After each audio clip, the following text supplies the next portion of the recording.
Well, what an incredible and long night this has been, folks. Right. Senator Tillis, thank you for that great introduction and for everything that you have done for our state. I cannot wait to partner with you in the U.S. Senate and do great things for our state and for our country as well. All right, so let's give Senator Tillis a hand.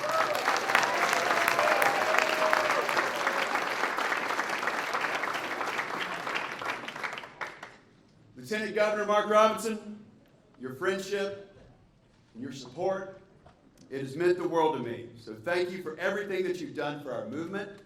We thank you for being an authentic voice for the American dream and for our conservative values. So thank you.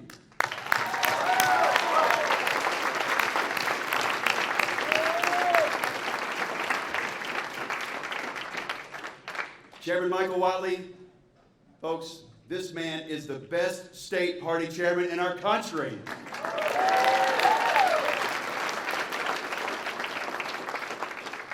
Your hard work and your commitment to our party has kept North Carolina red, and it has fueled the conservative victory that we see tonight.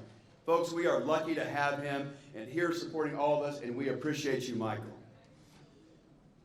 Now, in the scriptures, the psalmist tells us, "Give thanks to the Lord, for he is good.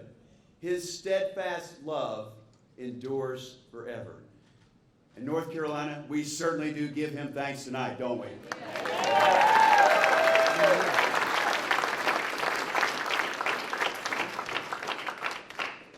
So I want to thank my wonderful wife, Amy Kate, for her love.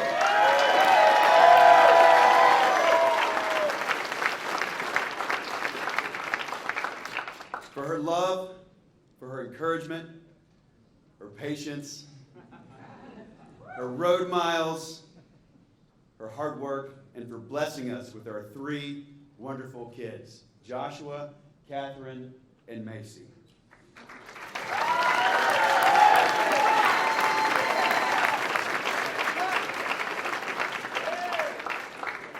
I'm proud of you all, and I am eternally thankful that God has given me such an amazing family. And that includes you, Mom and Dad, and my brothers, in-laws, nephews, nieces, cousins, and extended family. I also want to thank my friends and my neighbors, especially those that we've known each other for a long, long time. I look around this room and I see so many familiar faces. We've always stood by each other, and I treasure those friendships.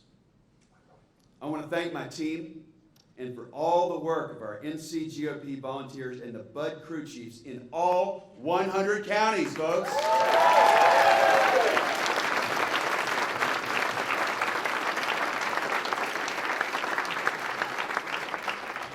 You know, without your hard work, we definitely wouldn't be here tonight, so thank you. And I want to thank President Donald J. Trump.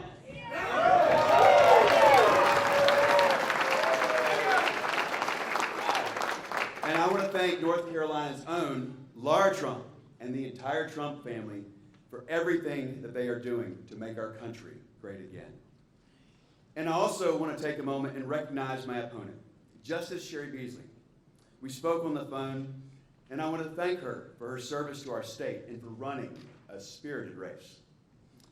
And finally, I want to thank the people of North Carolina for delivering this victory tonight, folks.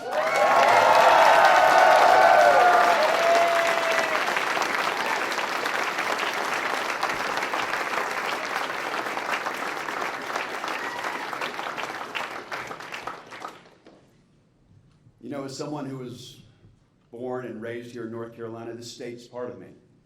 It's in my bones, and I want to make the old North State that much better again.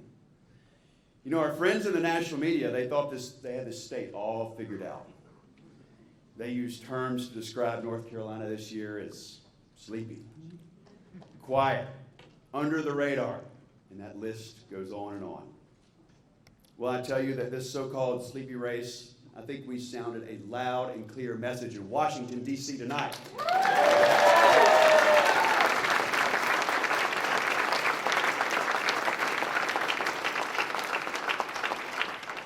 And here's what you've told me. You've said you've had enough of policies that make your lives worse. and you're sick of paying too much at the grocery store and at the gas pump. You're tired of feeling unsafe when you walk the streets. You're tired of being attacked just because you want to know what your kids are being taught at school. You know, our motto here in this state is esse quam videre, to be rather than to seem.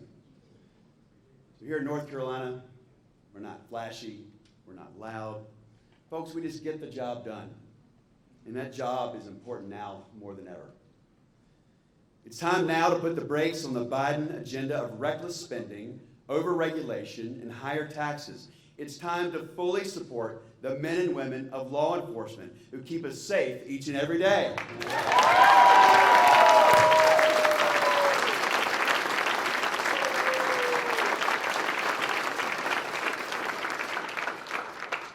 We need to support our law enforcement, secure our border, finish the wall, and give our border agents every resource they need to stop the cartels and the criminals from poisoning our citizens and our youth with deadly fentanyl. Yes, ma'am. Yes, sir. You know, it's time we put our parents back in charge of their children's education, folks. How about that?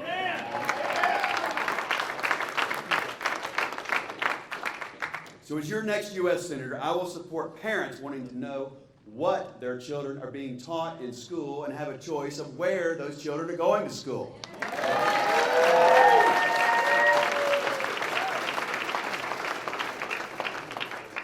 So let me ask here tonight, how many veterans do we have in here tonight? Absolutely. Folks, I think from the bottom of our heart we need to give them a big hand.